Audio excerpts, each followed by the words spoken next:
Russia Ukraine యుద్ధం కారణంగా జనజీవనం అల్లకల్లోలమవుతోంది. ఇరు దేశాలు ప్రయోగించే బాంబులు, క్షిపణుల ధాటికి మనుషులతో పాటు అడవుల్లోని అరుదైన పక్షులు, జంతువులు సైతం ప్రాణాలు కోల్పోతున్నాయి.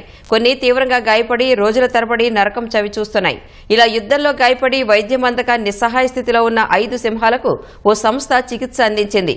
అనంతరం సింహాలను ఉక్రెయిన్ నుంచి బ్రిటన్లోని లయన్ రెస్క్యూ సెంటర్కి తరలించారు. కీవ్ నుంచి వేల కిలోమీటర్ల దూరం వచ్చిన యుద్ధం తాలూకా జ్ఞాపకాలతో ఆ సింహాలు ఇప్పటికీ భయపడుతున్నాయి. ప్రపంచం మనుగడ కొనసాగాలంటే చిన్నప్పుడు చదువుకున్న ఆహార గొలుసులో మనిషితో పాటు అందులోని ప్రతి జీవి ఉనికి ఉండాల్సిందే. అందులో చిన్న పురుగు అంతరించినా ప్రకృతి చిన్నాభిన్నమై మానవ మనుగడ ప్రశ్నార్థకమవుతుంది. అంతటి ప్రాముఖ్యమైన ఆహార గొలుసు నేడు మనుషుల వైరుధ్యాల వల్ల ఏర్పడుతున్న యుద్ధాల వల్ల దెబ్బతినే పరిస్థితి వస్తోంది.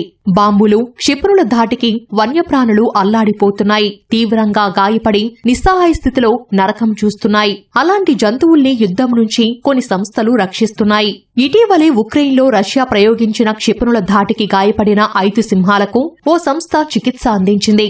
అనంతరం ఉక్రెయిన్ నుంచి బ్రిటన్లోని లయన్ రెస్క్యూ సెంటర్కి వాటిని తరలించింది.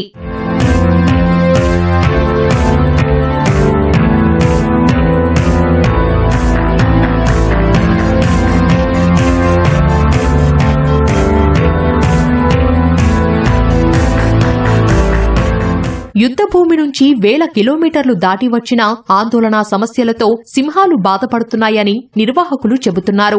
యుద్ధం తాలూకా జ్ఞాపకాలతో నిద్రలో ఉలిక్కి పడుతున్నాయని చెప్పారు. సింహాలను రెస్క్యూ చేయడానికి తాము వెళ్లినప్పుడు అవి తీవ్రంగా గాయపడ్డాయని వివరించారు. వాటిని ఆ స్థితిలో చూడలేకపోయామన్నారు. సింహాలు ఉన్న 300 మీటర్ల దూరంలోనే మిసైల్ పడటంతో అవి చాలా బెదిరిపోయాయని పేర్కొన్నారు. ప్రస్తుతం వాటి గాయాలైతే మానిపోయాయి. కానీ ఇప్పటికీ షాక్ వంటి సమస్యలతో సింహాలు బాధపడుతున్నాయని వివరించారు.